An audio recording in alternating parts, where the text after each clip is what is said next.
everybody. Good morning. It's Jean here from Truelove Quilts for You. I'm back in my sewing room today, as you can see.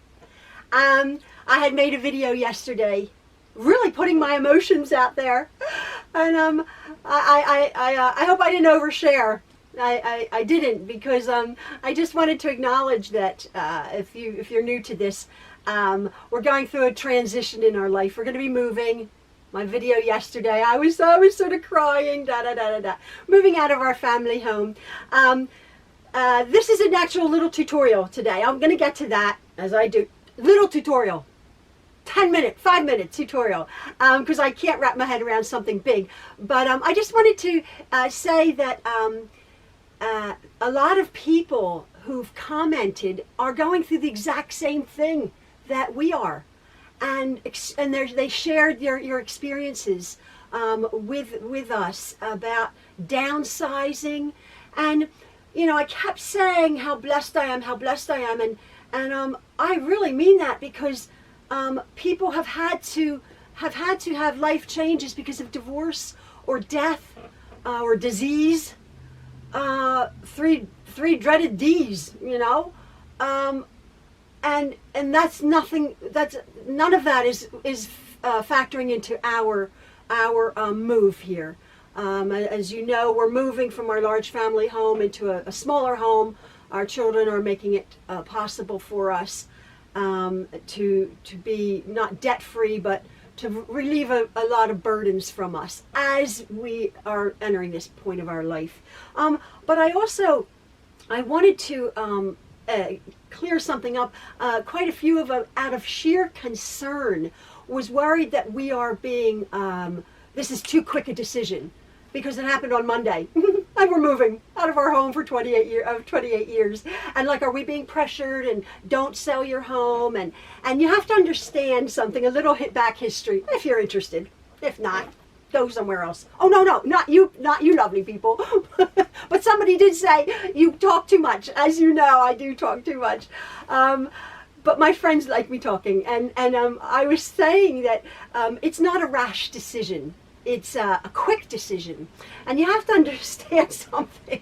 My husband and I are a little bit weird. Going back almost 40 years, long story short, actually I will make a long story short. I had known my husband for a period of about 6 months. And then I was actually with my husband for 14 days. And we got married. I knew I wanted to marry him. I knew this guy had a really cool name. But I couldn't quite remember what he looked like, because he lived in England. Anyway, that perhaps is an indication of how we do things. Fast forward to several years, we had 6 little children under the age of 7. We lived in England. And my husband, on a business venture, he had gone to Vancouver, Canada, for a week. Never been to Vancouver, Canada. I was in Canada, but on the East Coast. Vancouver's on the West Coast. He came back after a week. And he came back. Our youngest son was 8 months old at the time. Our 6th son was 8 months old. He came back. He said, "I'd like to move to Vancouver, Canada."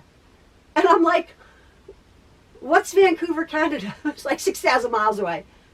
And he says, I can get to work there." And I'm like, "Okay." So within a week, actually, we had a yard sale, which we sold our home. Well, actually, we didn't sell our home. We just left. We rented it out. We sold we had 3 vehicles. We sold 3 vehicles. We sold every single thing, all of our belongings. We got on a plane, and we went into, before we could buy our home, we went into a 1-bedroom apartment with 6 little children. That was something. Within 2 days, they all got chicken pox. Oh. I had my little mini breakdown then too. But this is what I'm saying. This is what we do.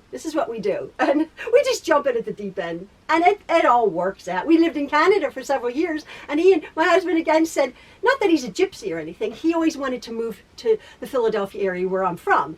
And I could live anywhere. And he said, I'd like to move back home. And I'm like, oh, okay. So we sold our house in Canada. We don't buy and sell houses. These are the only homes we've lived in, 3 homes. We got on I was pregnant with our 7th son, and we had to We came across America. It took us 13 days in a convoy. I drove a 28-foot U-Haul truck with a 20-foot trailer behind it, and my husband drove our van with a 28-foot trailer behind that. It was before cell phones.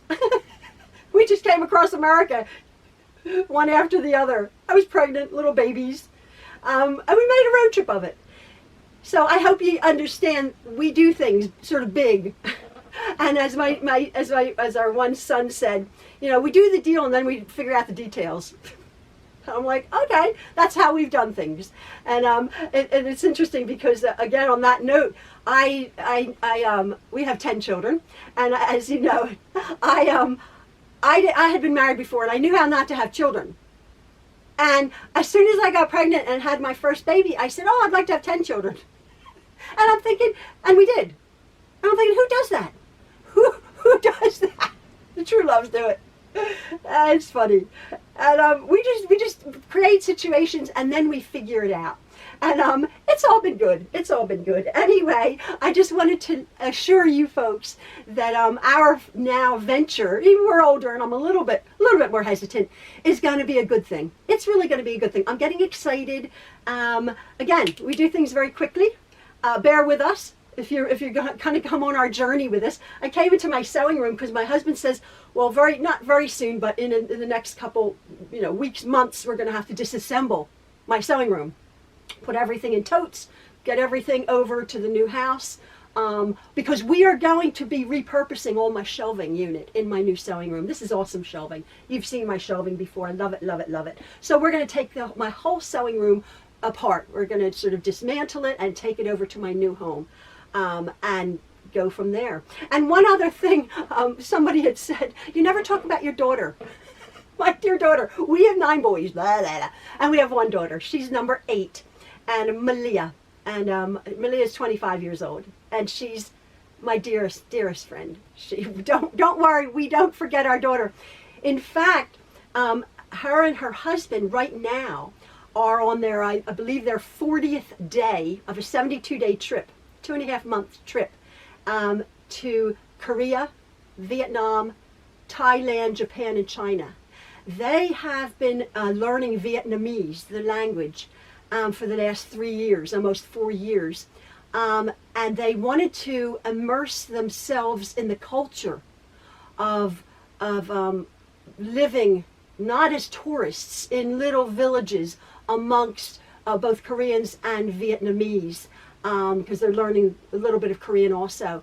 And what that's going to benefit them, as they have said, we keep Skyping, Google Duoing, back and forth every day. They keep saying they are learning the language so well with the natives. It's really helping, and then that will enable them. They have a ministry work here in the Pennsylvania area for the Vietnamese people that they meet in a territory, so they can preach to Vietnamese people. And it's funny, they've had many experiences because our daughter Malia, she's a big, blonde, lovely, beautiful American, and here she is speaking Vietnamese. So everywhere they go, it's creating an opportunity for them to preach and to tell them what they're doing, why they're doing it, why they're learning the language. So our daughter, don't worry, she is number 1.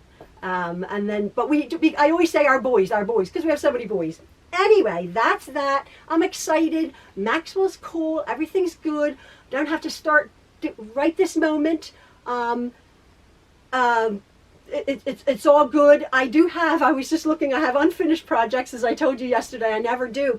But I do have, and I think I mentioned it before, I have a craft show just at a local school. How that goes, I don't know. But I'm thinking, well, I'm selling my quilts. As you know, there's a sale in my shop. I've sold quite a lot of quilts, which has been wonderful.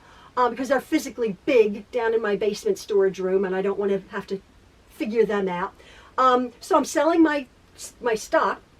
But what I thought, well, what do I do for my little craft show? So what I'm making today takes you 10 minutes to do. And I thought, these are really sweet. They're literally little wallets, little pouches. And I love these. I had made quite a few of them. As you can see, all different. They're fully lined, French seamed. They're fully lined with French seams. They have a different, a different fabric on the inside. There's no raw seams, and it takes you 10 minutes. Seriously, with one fat quarter, if you wanted to do both of them. One fat quarter and a zipper. Awesome, awesome, awesome. For presents, oh my word, they are so awesome. So as you can see, I've been so busy making these all different contrasting. Look, Dr. Seuss, they're sweet. But and I had gotten the zippers. You have to understand, you're like, oh my goodness, I go to Joann Fabrics and the zipper's $2.79. You're like, or $2.89. How am I going to make money? Well, you don't. And for those of you who don't like online shopping, well, you can go buy a $2.79 zipper. You can get 60 zippers from Amazon for like $8. And they're absolutely beautiful nylon zippers, all sorts of colors. But what I had discovered, I'm doing all of these, what I had discovered is actually this zipper, which is a lace zipper. That's going to be my little tutorial. I bought all of these beautiful, can you see that? They're nylon, of course, but they're lace. And it's not like you're installing a zipper. Whereas this, you're not installing a zipper. You're just sewing. It's so easy. Maybe I'll do another tutorial on a regular zipper. So easy. Almost the same concept. You just turn it over upside down. You'll see my tutorial. So very simple. But look at the variety. If you have scraps, it literally is the size of a smaller, you can use a fat quarter, but even a scrap of fabric. 2 pieces of fabric, 8 by 12 inches. That's it. I'll show you how to do it. And a little bit of either batting, interfacing. I use a fusible batting or a fusible fleece I'm using, but I'll show you that. And this is the, I haven't done the tutorial. I haven't done it yet. I've just been making these like 10 minutes. So I'm thinking these I'm going to be selling for a couple bucks. I don't know, because they're just so, they're so lovely. And as you can see, they actually come with a lovely little pull. So they're really, really nice. You can make them any size you want. Any size you want. So I'm doing the tutorial on that. But also I just wanted to show you, and I probably will be doing a tutorial following whenever, on my little, I'm making these, oh, they're so sweet. I'm making these little crossbody bags, adjustable straps for either a bigger person as myself, or they can adjust to, say, a younger girl, you know, a 12-year-old girl or something, a little 10-year-old girl, fully lined, double zipper on the top and a zipper here. And I was showing Jen, fully lined, I was showing Jen these, and they're nice and substantial. Again, 2 layers of fusible fleece and probably about 6 layers of fabric. So they're nice. I was making these, look, and they have the hardware. Again, I got it on Amazon, very, very inexpensive, because if you go to buy D-rings or the little clips, forget it. Forget it. Your hardware is going to cost you 10 bucks to make a little purse this big with your zippers.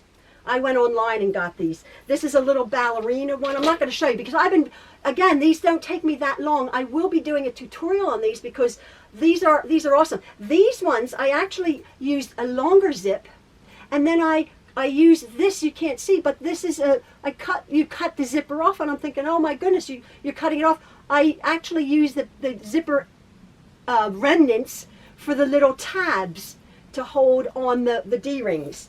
So, and these are self tabs here. Oh, look at them. You can make them all in one. You can change it up.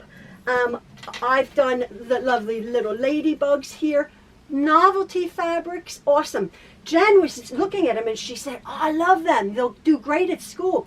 Because she said her daughter is allergic to everything, and she has an EpiPen. She said, hold on, do they hold an EpiPen? This pocket here holds the double EpiPen. And she said they're going to market them as that, because a lot of the parents in school are like, the smaller bags, a cell phone bag doesn't hold the EpiPens. So I'm like, oh, cool, you know. So Jen's my marketing girl, as you know. So I've just been making these, as you can see. Look at them. I mean, I've been making dozens of them before our big revelation, our news. So this is what the little tutorial to follow is. This little bag here. I've talked enough. I mean, my other little bags here. Yeah, with my little lace zipper. I'm going to do a tutorial on that. So that's that. Everything is cool. Everything's moving along. We're all fine. I'm regrouping. I'm excited. I'm excited. To a great extent, I'm excited. And it's all good. I don't want you guys to worry. And I just want to thank you for sharing your agony and your stories. And we all have to see the glass half full. Oh, and then somebody else said, I like to see the glass full of wine. Isn't that true? So let's be positive, everybody. If you have to downsize, it's okay. It's cool. As long as we have our health, as long as we have a loved one, it's all cool. So anyway, stay tuned for my little tutorial on this little bag. All right, thanks. See ya. These are the bags that we're going to be making. It's a little cosmetic bag or a little wallet. It's fully lined, as I said, with French seams, no raw seams, and this is the look that we are going for. You can have, and I'll show you can have the zipper up here, you can have the zipper down here, but this is the look that I have made, these little bags here. Awesome, lovely little things. They measure what? They measure about 7 inches by, let me just see. They measure about 7 inches by 6 inches. About 6 inches by 7 inches, these little bags. And as you will be able to see, you can make them any size you want. I started this bag here. I'm not doing a contrasting lining, just I just grabbed this. I'm just using the same fabric for the inside and out. I used a fat quarter. This is what's left. 1 fat quarter, 1 zipper. As I said, this is a 12-inch zipper. I got these from Amazon. You can buy them at the store individually, but they're 10 times cheaper, maybe 20 times cheaper, buying in bulk if you wanted to make these. And I think once you make them, you're going to just zip them along. So this is a lace zipper. I will be doing a tutorial on how I did this zipper, which is a plain zipper. But again, it's almost exactly the same principle. You just sew it a little bit slightly different. So very, very easy. Don't have to worry about installing a zipper. What you're going to be needing is your fabric for your little pouch, and you want 2 pieces of fabric, 8.5 inches by 12.5 inches. You can get that from a fat quarter. You want either a batting, an interfacing, or I'm using fusible fleece. The rough side of this is a fleece. The nubbly side is like a glue, and you fuse that to the fabric. You want 1 piece of fusible fleece, 7.5 inches by 11.5 inches. Now what I'm going to do is I'm going to take this over to my ironing board, and on the wrong side of the fabric, I place the nubbly side, the glued side, down. I center it. And as you can see, we have extra area on either side of the fabric there. So you can see that, right? That's where the fleece doesn't go, because we don't want all that bulk in the seams. So I'm going to go and fuse that, and then I'll show you what I do at the ironing board. At my sewing machine. I have fused my fleece really well to my fabric. And what I do is I just lightly position it and tack it, and then I turn over my fabric side, and I really, really fuse that. I leave my iron it for a long time so that your fleece really becomes one with the fabric. You don't want it floppy. Just take those few extra seconds. Now, with my fabric pretty side up, my other piece here, I'm going to put the pretty sides together, the right sides together, and I'm going to sew 1/4 inch seam onto the short sides, just onto the short sides. I'm going to do that with my presser foot down. I'm just going to sew 1/4 inch seam on each side.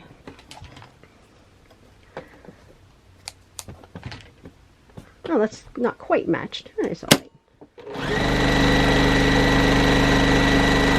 That's funny, it must have shifted because it's a little bit bigger. It's fine. And now what I'm going to do is I'm going to turn this inside out. Again, this is all like nice in one piece. I'm going to go over to my ironing board and basically just iron this. Just going to iron that. And how I iron my seams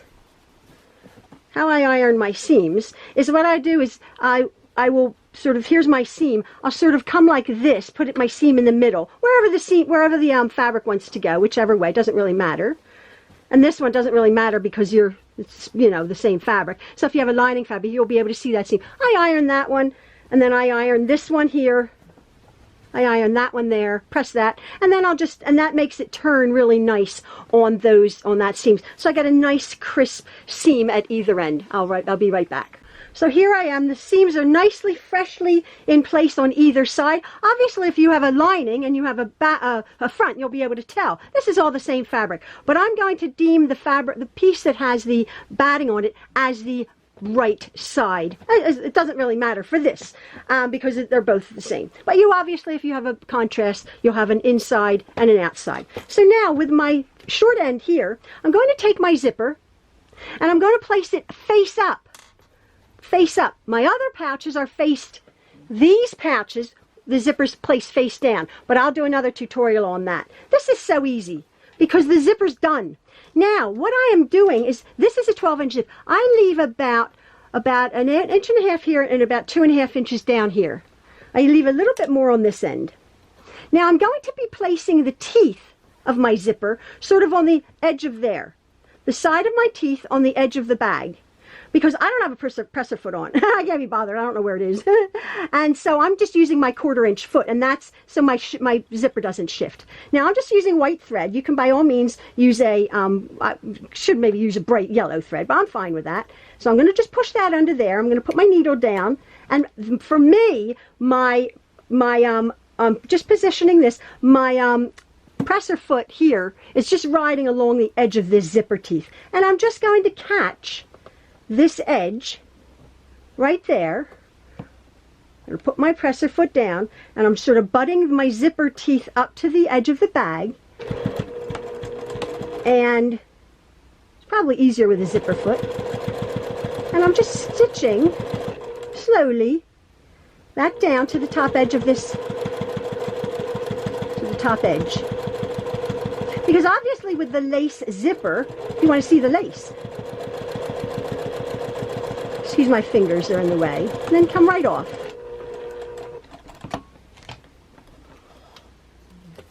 There's my zipper. And it's, oops, where's the other ones?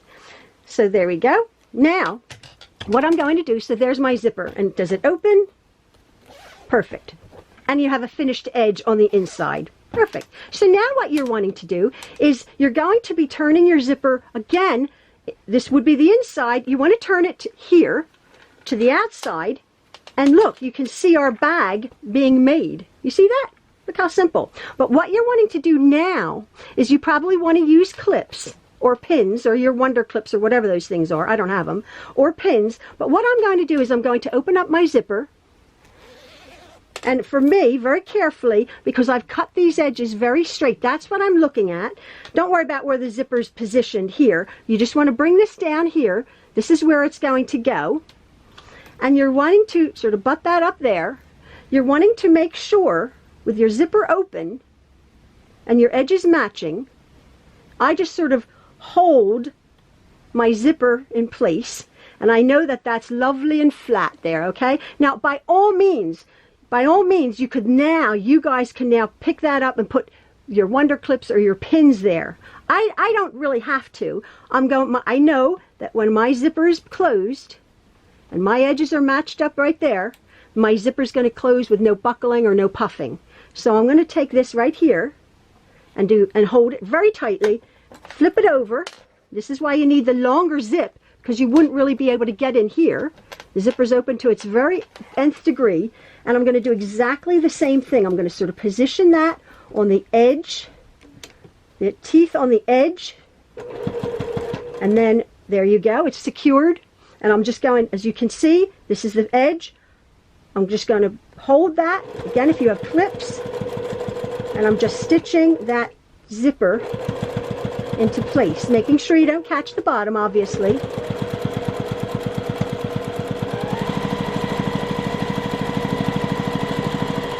Right off. Now, close your zip. All right, Now, look at this. There's sort of our bag. And you see that? Now, what I'm going to do now is with my zipper closed and it lays nice and flat, you can position it up here. You can position it in the middle if you want. I position it about 2/3 of the way up. And what you want to do, you'll find that your lining fabric's a little bit loosey-goosey right in there. But what you want to do is with my hand on my either side of my hand, I go in and I stretch my hand and I stretch that lining and smooth it all down. Making sure it's all nice and straight there, like that. I smooth that all down. I sort of like pushing up into there and onto that there. And there's my little bag, right? So now this edge is nice and straight. Straighten up my lining there. I'm going to be trimming this up anyway. And only about 1/8 of an inch, maybe a little longer. I don't know what 1/8 of an inch is. You just stitch that. I back stitch, and you're going to be stitching. Oops, there's a piece of thread. You're going to be stitching right over those teeth, and just carefully, and back stitching it. And I am, you know me, this edge is nice. I'm going to just go right down there. You're not, and right now you're not stitching in any batting because we made it smaller. I'm going to put my needle down and I'm going to come back on myself. Just reinforce this seam as I do. Go over. I'm going to go up. And there you go. Whoops. I'm going to clip off all these threads, and then I'm going to just sort of trim this up, and I'm going to trim that zipper right off and cut some of those stragglies off. I'm going to do the exact, I save that, I will save that. Then I'm going to do smoothing it all the while, Now this is very important, smoothing my lining, making sure it goes right up to the top and the bottom. This is very important. Open up your zipper. Open up your zipper. And make sure that this edge is nice and clean here and that your zipper teeth are together. And pretty much if you're holding it, it's just going to fall right into place. But you do want to make sure that your zipper teeth are together on this other seam here. Just hold it, just to secure it, back and forth, and then right off. And then I'm going to go back and I'm going to stitch that again.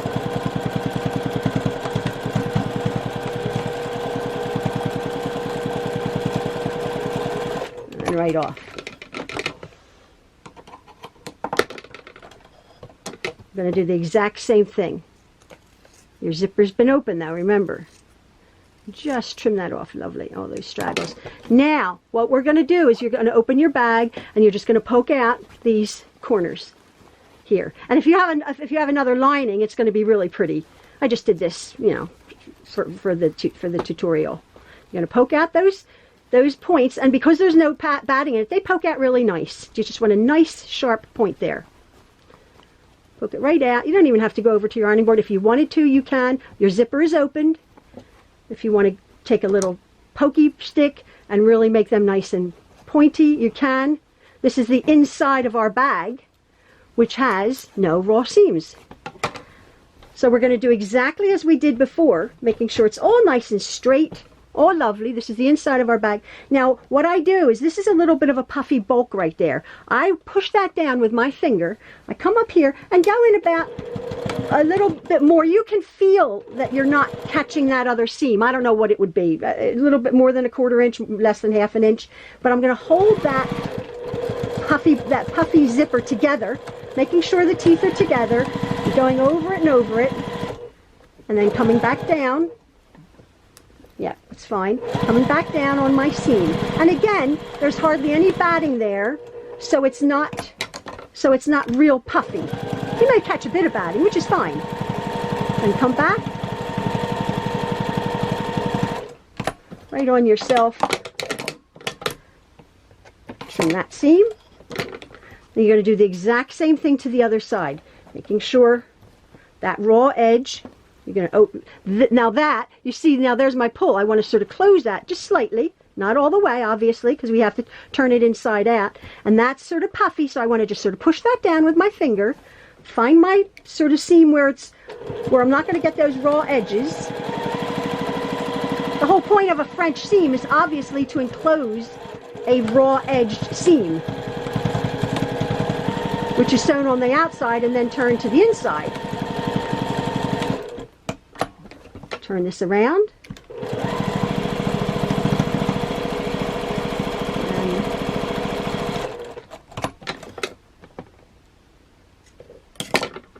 And then I'm going to open up my bag, open up my zipper, push my points out. And this is where the magic, if you have it lined, how pretty. How so pretty. Look at that. Push those corners out, and you can see you can get pretty sharp corners because, again, there's hardly, if there's hardly any batting in there. And as you can see, my seams, there's no raw edges here. I'll just poke that one out. Better than a poke in the eye with a sharp stick. Push these points out here in the corners. And there, push it all down. I'm going to go over and iron it. There is our little bag. Isn't that awesome? I mean, cut me a break. Look how sweet that is. That is so sweet. Oh my word. Fully lined, no raw seams, pretty lace zipper, 10 minutes. That's it. You can make 1,000,000 of these, and I think you will. Go get a bulk batch of zippers and grab all your scraps. Literally hunk a 12.5 and an 8.5 inch piece of fabric, a couple of them, and you can make 1,000,000 of them. Sweet, sweet, sweet. I'm making them for my craft show. I'll tell you if they sell or not. But I'm going to go over and iron that real nice, and there is our little bag. So I hope you enjoyed this, and again, folks, thank you for listening to me. You're my therapy. I appreciate it. Now, see you later. Bye.